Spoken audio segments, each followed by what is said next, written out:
Gold, trusted gold buyers. మీరు తాకట్టు పెట్టిన బంగారాన్ని విడిపించి ఈ రోజు ఉన్న మార్కెట్ ధరకు కొనబడను.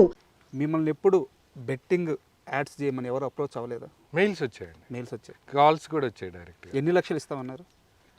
నాకు ఓపెన్గా చెప్పండి. నాకు అప్పటికి అమౌంట్ డిసైడ్ అవ్వలేదండి. నేను ఎప్పుడైతే బెట్టింగ్ యాప్స్ అంటే నేను బెట్టింగ్ యాప్స్ అంటే నాకు క్లియర్గా ఎక్స్ప్లెయిన్ చేయండి అని అన్నానండి. వాళ్ళు చేశారు. చేస్తే డబ్బు ఇట్లా ఒక యాప్లో మనం ఇంత డబ్బు పెట్టి ఈ గేమ్ ఆడితే ఇంత వస్తాయి అని చెప్పాలి మనం. దాన్ని మీరు ఆడానని కూడా చెప్పాలి అంటే నేను మీరు ఎంత డబ్బులు ఇచ్చినా నేను బెట్టింగ్ యాప్ ఎట్టి బస్సులో చేయను అన్నాను. అసలు అది మెయిల్ కూడా ఉందండి, చాలా మెయిల్స్ వచ్చాయి. నేను అన్ని రిజెక్ట్ చేశాను. నేను ఘీ యాడే చేయలేదండి, ఇంకా నేను బెట్టింగ్ యాప్స్ ఎలా చేస్తాను. ఇప్పుడు ఇందాక మనం బెట్టింగ్ యాడ్స్ గురించి వాటి గురించి మాట్లాడుకున్నాము. నాకు తెలిసిన ఇన్ఫర్మేషన్ ప్రకారం అడుగుతున్నాను, బెట్టింగ్ యాప్స్ మీరు ప్రమోట్ చేస్తే 25 లక్షల దాకా ఇవ్వడానికి రెడీగా ఉన్నాయి, వాటిని కూడా రిజెక్ట్ చేశారని తెలిసింది.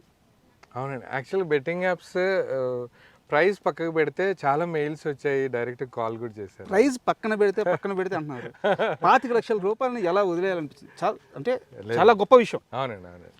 అండ్ సమాజం గురించి మీరు ఆలోచించిన విధంగా ప్రతి ఒక్కరూ ఆలోచించాలి. బట్ నా డౌట్ ఏంటంటే ఇంత కష్టకాలంలో కూడా ఆ డిసిషన్, ఆ మైండ్ సెట్ అంత స్ట్రాంగ్ ఎలా ఉంచుకోగలిగారు? లేదండి, నేను ఒకటి నమ్ముతాను ఏంటంటే, నేను ఇంతమంది నా ఫ్రెండ్స్ ఉన్నారు, ఇంతమంది నా రిలేటివ్స్ ఉన్నారు, ఇంతమంది యూట్యూబర్స్ ఉన్నారు.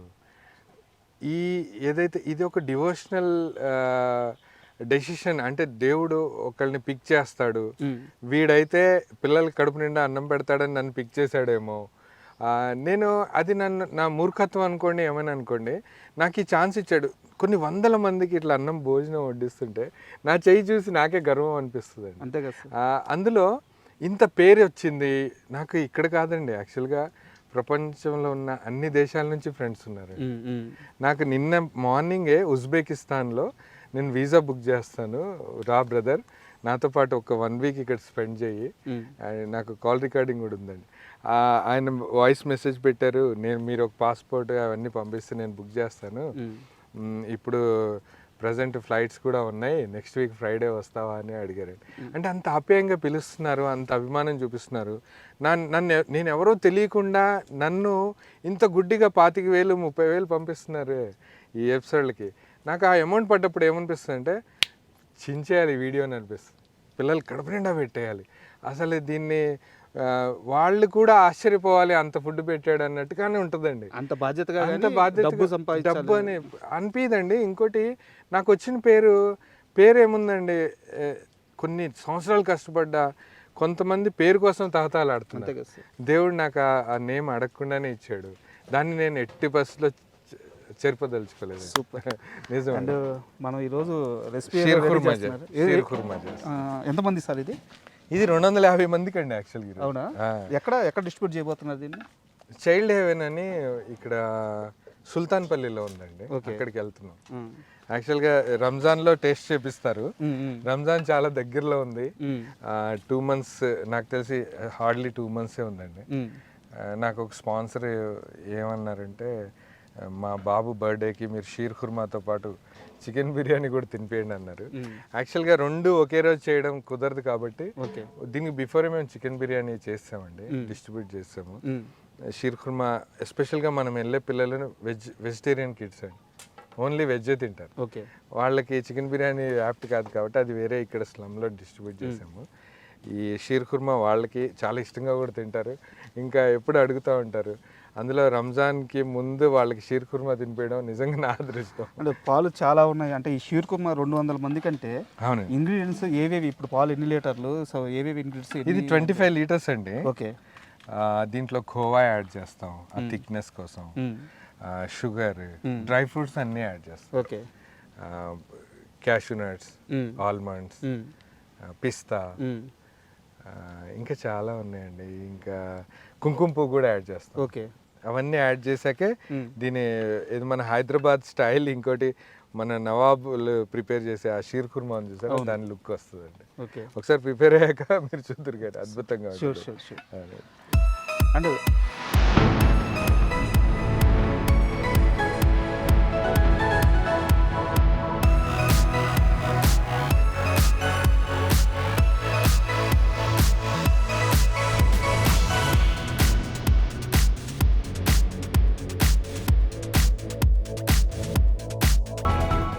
ఇక్కడ ఒక 2 నిమిషాలు నిలబడ్డాను నేను. అవునండి. నాకు కింద బాడీ అంతా ఇక్కడ దాకా హీట్ కొట్టేస్తా ఉంది.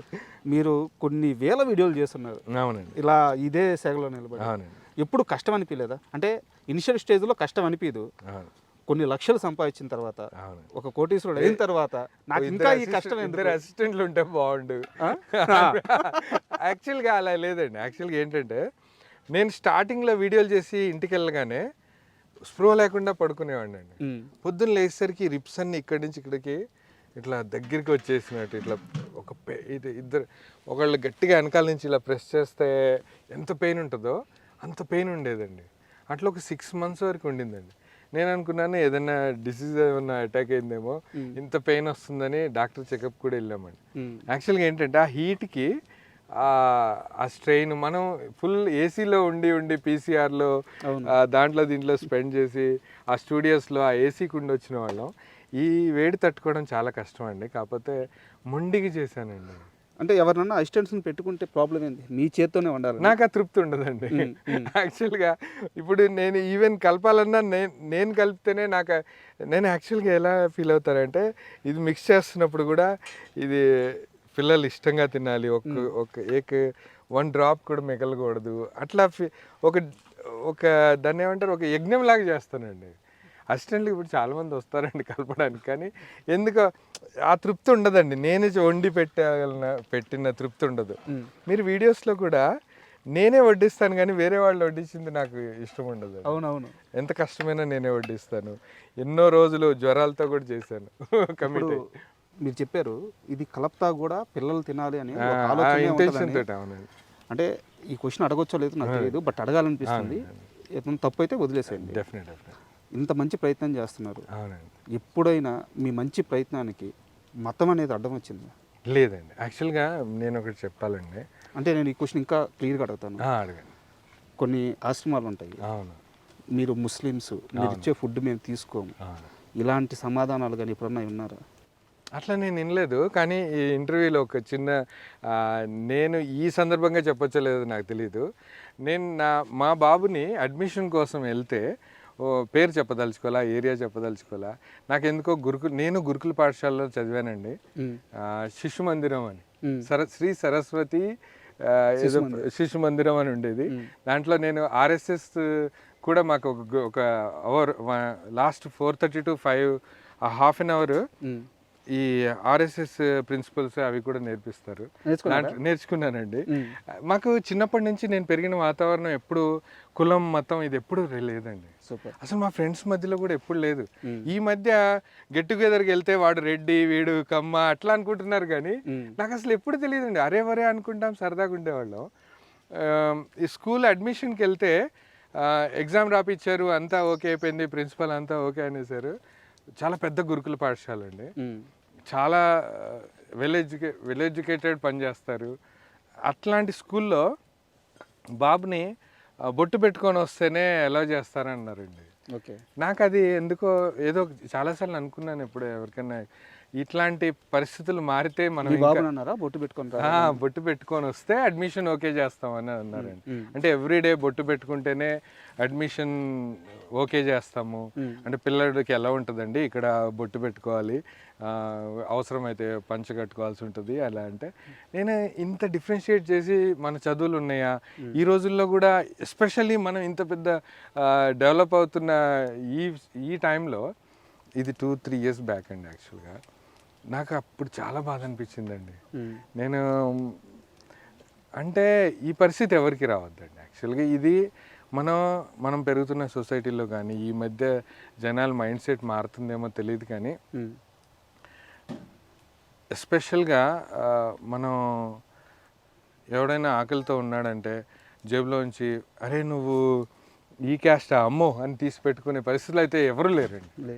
ఎంత మంచి హ్యూమానిటీ, ఎస్పెషల్లీ మన తెలుగు పీపుల్, మన ఈ సౌత్ ఇండియన్స్ చాలా హార్ట్ఫుల్గా ఉంటారు, చాలా హ్యూమానిటీతో ఉంటారు, సెల్ఫిష్నెస్కి దూరంగా ఉంటారు. అలాంటి ప్లేస్లో మనం పెరుగుతా ఇంత వెల్ ఎడ్యుకేటెడ్ అయ్యి ఇంత ఎదుగుతున్న ఈ రోజుల్లో ఇట్లాంటి రూల్స్ రెగ్యులేషన్స్ ఉన్నాయా, లేకపోతే మా వాళ్ళని ఆపడానికే ఇది చేశారా అని నాకు చాలా బాధ అనిపించింది. కానీ దయచేసి నేను ఒకటి కోరుకునేది ఏంటంటే, చిన్న చిన్న పిల్లలు స్కూల్స్లో ఇప్పటికీ అంటే కొన్ని చేంజెస్ వస్తున్నాయి. ఇవన్నీ దూరంగా ఉంటే మంచిదండి. ఇంకా ఇప్పుడు మీరు అడిగిన క్వశ్చన్కి వస్తాను, సారీ.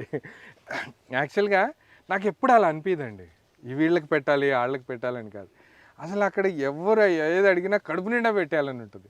అరే ఇంకొంచెం ఉంటే చాలు, ఇంకో 100 మంది వస్తే బాగుండు, ఇంకొంచెం వండాల్సింది, ఇంకొంచెం పెట్టాల్సిందని ఉంటుంది. కానీ ఈ కులం మతం ఇవన్నీ నాకు ఎప్పుడు పట్టవు.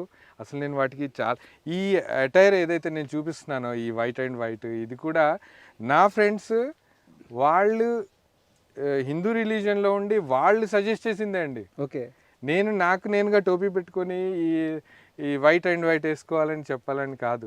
యాక్చువల్గా ఇది ఎందుకు వేసామంటే, డార్లింగ్ మనం చేస్తున్న ఈ సర్వీస్ మనం నీ డ్రెస్ లాగా ప్యూరిటీతో ఉండాలి, మనం ఎప్పుడు మలినం అయిపోకూడదు, మన మనసులు ఎప్పుడు మారకూడదు, ఎప్పుడు ఇలాగే ఉండాలని చెప్తే వైట్ అండ్ వైట్ అప్పుడు యాక్సెప్ట్ చేసి వేసిందే అండి. ఓకే, అది అలా కంటిన్యూ అవుతుంది.